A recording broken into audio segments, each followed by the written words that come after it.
she was assigned to be my lab partner in biology class. We spent the whole time basically laughing and making fun of the teacher, didn't learn much biology, ruined my GPA, probably ruined your GPA. Yeah. But we got an amazing lifetime friendship out of it. So welcome to Sue Shifrin-Cassidy. This is so great. And I want to say right away, let's kind of get the big elephant in the room is her husband, David Cassidy, the David Cassidy.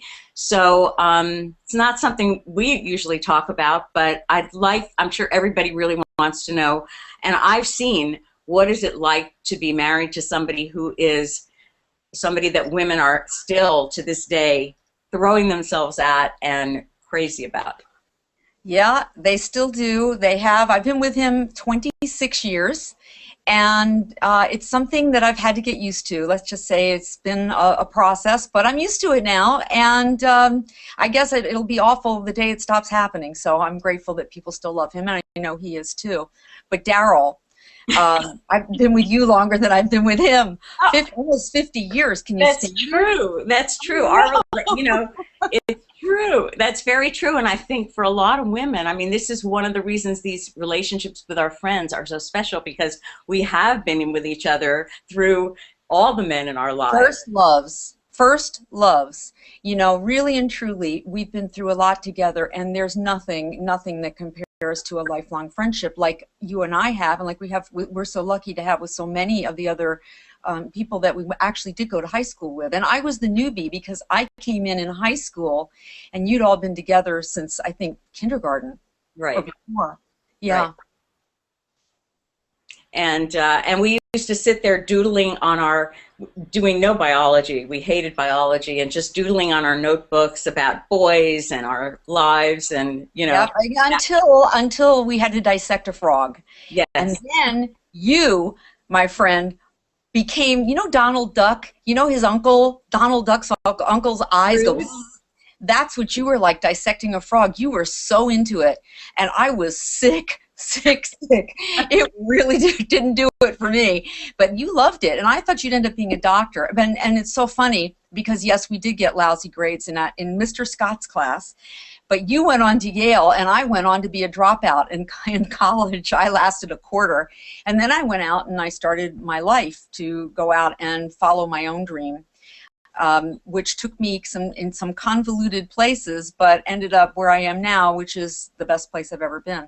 Well, this is really why I want everybody to know Sue, because Sue is so inspirational. She really is. Leaving aside the David Cassidy part, which is a part of your life, but I would love for people to really hear how you have, because you've done a lot of, Sue is a songwriter and a singer, and she really did a lot of things in the entertainment field, but she is really an amazing example of somebody who has completely reinvented herself, to use an overused word, as she got older. So I'd like you to talk about that in connection, if you can, first with David, because like a lot of women, we're associated with the men we marry, and nobody more than you. Right. Well, as I have said before, I was invisible until I reinvented myself in my 50s. And I was invisible because my husband cast such a huge shadow, and we're born 5 days apart.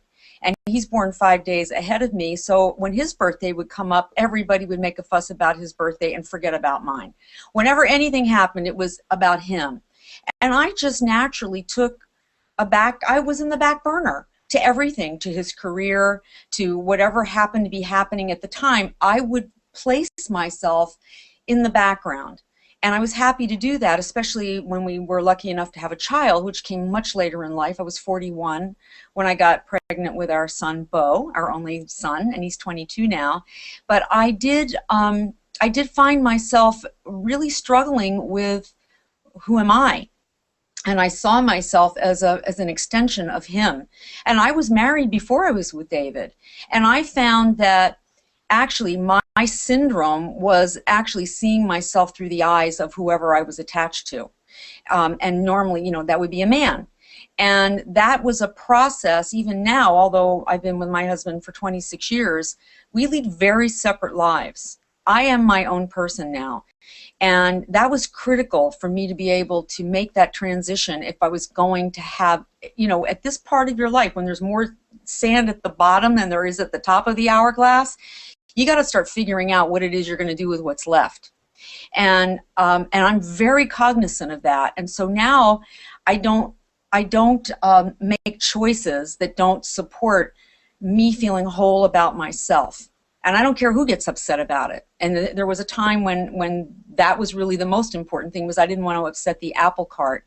And I would make choices to keep the peace and to make everything perfect. There's no such thing as perfect, especially when it takes away a piece of yourself every time you do it. And then you go and you look at yourself when you're in your 60s, like I am and you are, and we go, well, wait a minute, where did I go in this mix? So I'm rediscovering myself now at this age, and that's been a process that's been going on actually probably since I was about 50.